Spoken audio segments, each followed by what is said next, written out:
Стопанския факултет на Софийския университет, филиал на университета в град Бургас и Гимназията по компютърно програмиране и иновации в град Бургас обединиха своите усилия в създаването на иновативен образователен модел, който бе припознат от бизнеса и от местната власт. Разкриването на филиал в град Бургас даде основата и условията за исторически момент, в който Софийския университет за пръв път афилира гимназия извън София. Както ние, така и работодателите имаме засилващ се интерес към младите хора в гимназиите. Това преопределя и нашите най-нови инициативи, свързани с тристранно сътрудничество между работодателите, академичната страна в нашия лицей, университета и Стопанския факултет в частност, и професионалните гимназии, които са водещи в съответните области. Тук бих искал да цитирам примера с привличането като трето асоциирано за Софийския университет училище на професионалната гимназия по компютърно програмиране и иновации в Бургас, което е едно прекрасно доказателство за това, че ние подкрепяме инициативи, които са свързани с иновации, свързани с развитие на дигиталните компетенции за 21 век и че можем заедно като екип да създадем ново съдържание на нова локация, ангажирайки както досегашни, така и нови партньори. Качествена среда за иновация е онази, при която имаме сътрудничество, липса на ограничения, на бюрократични процедури, по-голяма гъвкавост, разбирателство и смятам, че именно подобно партньорство между Софийският университет, конкретно Стопанския факултет, бизнес партньорите ни и училището по компютърно програмиране и иновации е един добър пример в тази посока. В първите 4 години от развитието на гимназията ние работихме основно с партньори, които са част от училищното настоятелство на професионална гимназия по компютърно програмиране и иновации. Всяко иновативно решение в бизнеса няма как да се случи без да има академична помощ за това. Софийския университет в рамките на 2 години откри много филиали на свои факултети в Бургас. Хареса града и града хареса университета. Така че тази среща по-скоро не беше изненадваща, а беше следствие от много дейности, които общината развива, за да може да подкрепи децата на града и на цялата област да могат да се развиват в най-различни научни направления. Научните среди винаги са били част от технологичния прогрес. В настоящата ситуация университетите и научните организации са призвани също така да подпомогнат решаването на ключови обществени предизвикателства. Това са както темите свързани с устойчивото развитие, така и темите свързани с дигитализацията в обществото, темите свързани с развитието на обществените взаимоотношения.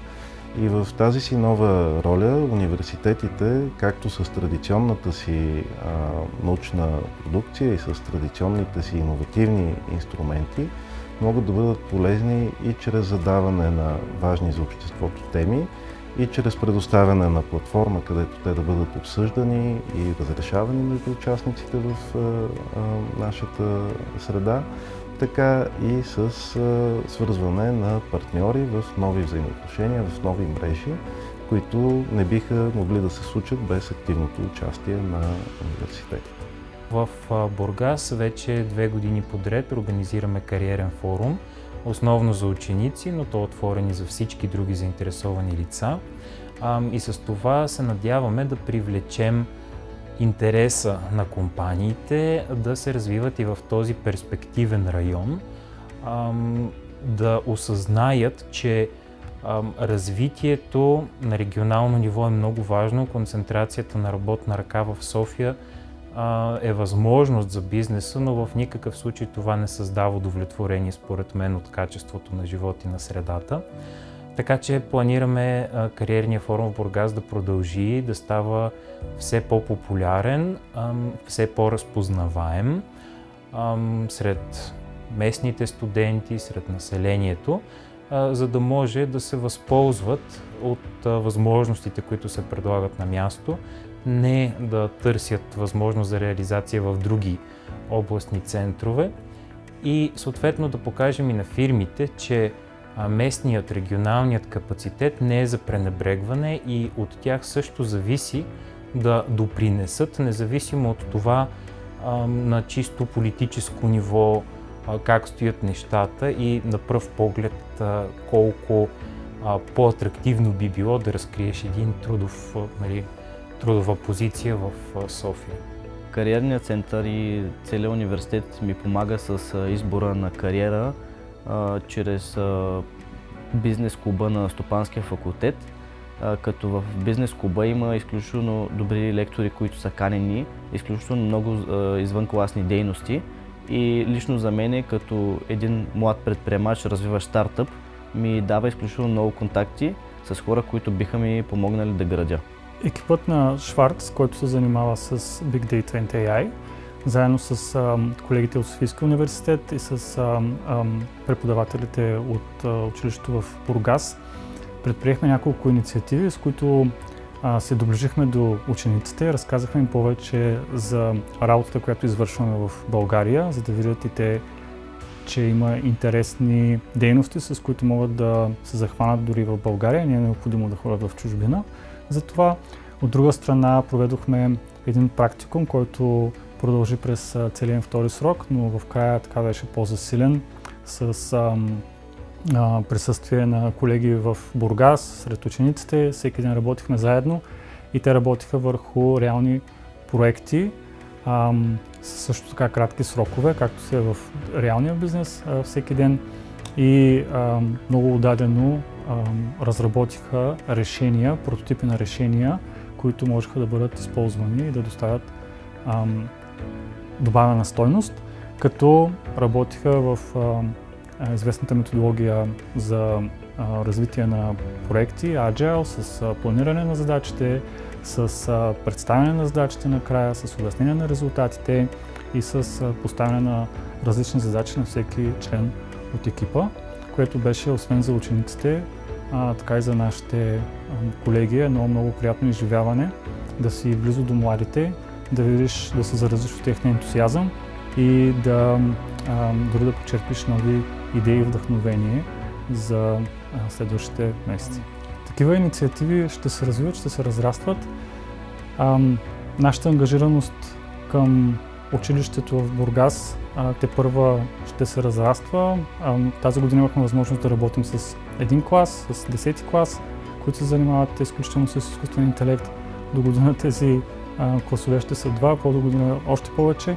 За мен е ключова роля в симбиозата от нашите съвместни усилия. Има координираната последователност от дейности, които провеждаме съвместно. Лекции от страна на университетски преподаватели по специализираните курсове в областта на изкуствения интелект. Първото интересно нещо е, че лекциите се водят на университетската територия. Филиала отваря своите врати за учениците от гимназията. Това има роля при формиране на тяхната свобода на себеизразяване. Ние имаме и много разчупени форми в различни съвместни дейности, подкрепени от бизнеса включително. Университетът осигурява менторство и ръководство на ученици, които участват в престижни състезания. Чувството да се състезаваш срещу студенти и още да не си станал студент и да се класираш на началната тройка е доста интересно. Аз взех участие в хакатона Тамчам, който беше организиран от Софийският университет. Всеки отбор работеше пряко с бизнеса, като дадена компания беше ментор на даден отбор. И нашата компания беше HR-ска компания, с която работихме пряко и се срещахме по няколко пъти на седмица.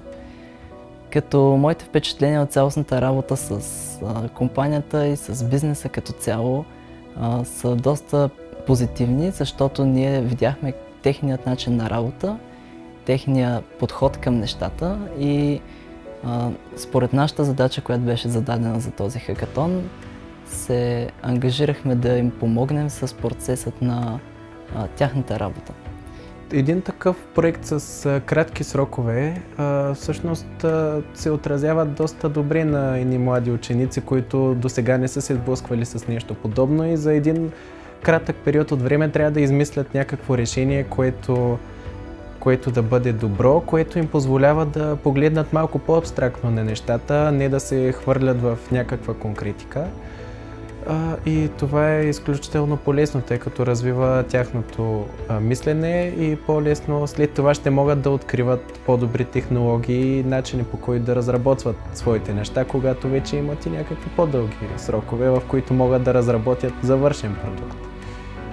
Като част от взаимоотношенията между гимназията и университета бях поканен да представя мой иновативен проект пред Шварц в техния Planet Schwarz Theater, като идеята беше, че трябва да представя пич, 3-минутен пич на моя иновативен проект, свързан с социалната корпоративна отговорност.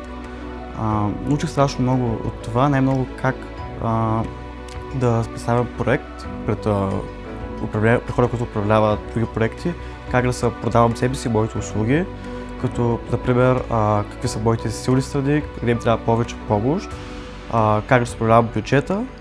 Не е толкова лесно да има иновация без наука. Думата, за която се сещам първо, когато помисля за училище, университет и бизнес, е общност. Моята дума е подкрепа.